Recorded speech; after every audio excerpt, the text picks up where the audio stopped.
Thanks for watching 4-Color Commentary. I'm Mark Allen, and here for another Atlas Seaboard retrospective, looking today at Savage Combat Tales featuring Sergeant Stryker's Death Squad. This was it made it to 3 issues, as many of the titles did for Atlas Seaboard. This was, again, the Atlas Seaboard stuff does not fail to entertain. In fact, without giving too much away story-wise, I don't want to do that, but I will just say, as far as characterization, I'm just going to say it. This will be I don't know, unimaginable to some, maybe a slight insult as far as others are concerned, but Sergeant Fury and his Howling Commandos have nothing on Sergeant Stryker and his Death Squad, not as far as characterization goes. This is, by the way, this series, these 3 issues of Savage Combat Tales totally highlight the writing abilities of Archie Goodwin. Archie Goodwin is the writer of pretty much all of the material in these issues. Now, let me start here with issue number 1, where you start with, in fact, all of the creative team pretty much did not change, at least in the title characters. Sergeant Stryker and his Death Squad, writer Archie Goodwin, penciler Al McWilliams, and the artist Al McWilliams, and then the editor being, of course, Larry Lieber. Now, this is a good idea of some of the art that you can find inside. McWilliams did a great job on this title. I enjoyed his style. It's very well suited to combat comics, and just a lot of fun as far as action and characterization and that kind of thing. Storytelling is pretty straightforward, but as far as panel arrangement and such, but good stuff, and lots of fun, and emotive. Like I said, very action oriented there, and emotive characters. So you've got McWilliams and Goodwin doing a great job in the first in the first feature of these books. Now, the second feature in each issue was different. The second issue in issue 1, or the second feature in issue 1, is a story called Bounty. It is about World War II fighter pilots. Archie Goodwin again writing, Jack Sparling doing the art. Here's kind of an opening, very cool scene with the planes going into battle and preparing for air battle, dogfight. And so great stuff there. Very cool art style. Don't know much about Jack Sparling. I know he did comic art for quite some time, but I like his characters. I like the character he puts on the faces of the characters. I like he seemed to have a good grasp of emotions and expressions and such as that. But anyway, so good stuff there. Now the second issue was even a little more exciting. By the way, I want to note each one of these very cool covers on these covers that kind of make you want to check them out.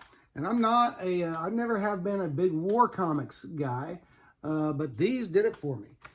These were a lot of fun. And again, the first story has got Sergeant Stryker and his Death Squad. One of the things that made the Death Squad so cool, again, was character. Each of them were potential, they should have gone to the brig, or potential dishonorable discharge.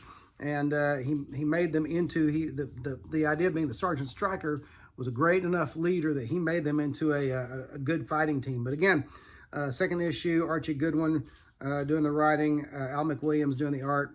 And so you got really another cool opening splash there, okay? And you gotta love the Death Squad there. And then you got, here's a cool one of Stryker shooting a plane out of the air with anti-tank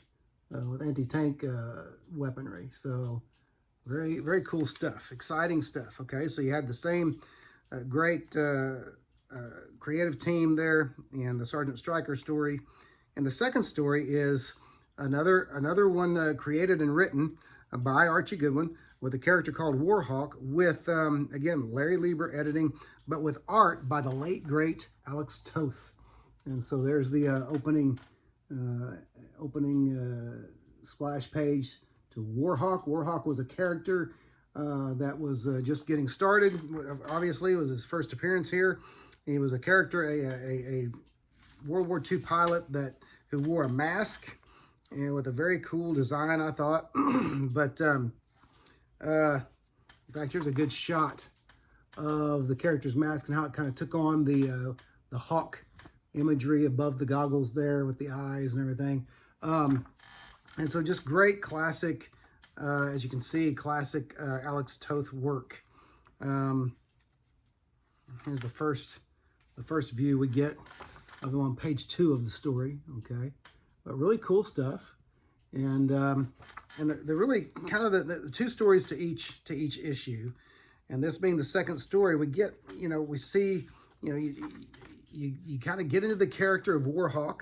I did, at least. And then at the end of this first Warhawk story, you get next issue, Behind the Mask. Okay, so next issue, Behind the Mask. You're like, oh boy, we're going to find out who this Warhawk guy is. To be continued. Okay, now third issue, another great cover there, very action oriented.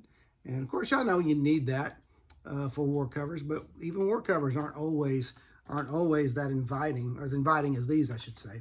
Again, the third issue, Atlas did a great job here of keeping the creative team the same. Archie Goodwin writer, Al McWilliams artist, Larry Lieber editor. Here's the opening splash with, of course, the Death Squad getting into trouble again. They're beating up on some other American soldiers who badmouthed one of their team members. Okay. Great, in this story called Kill Rommel, you got this great kind of title splash page. I'm going to show that to you right there.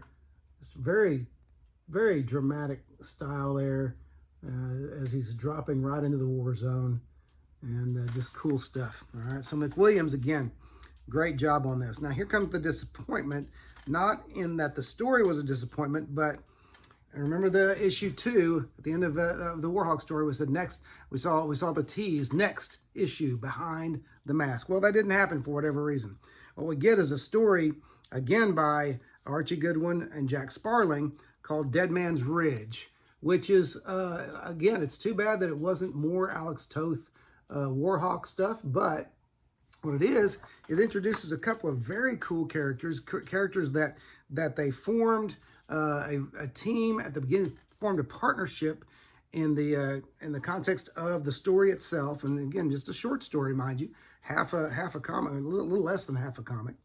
But the characters being Kenneth Hill and Buford Ram. And Buford was a sniper. Here's a picture of him in this panel here. Buford is the black guy, and then you got Kenneth Hill and sharing a foxhole together, and they go basically on a mission where Buford has to put his sniper skills to work. And this is just great characterization. They make a really cool team, and by the end of the story, they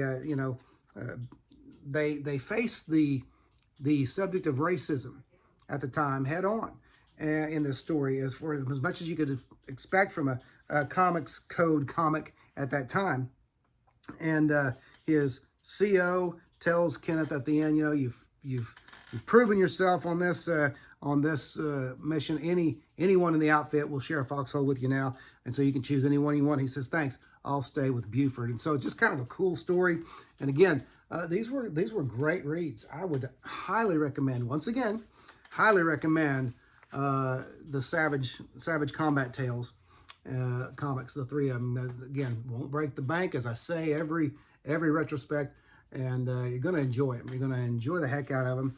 And so go out there and find them.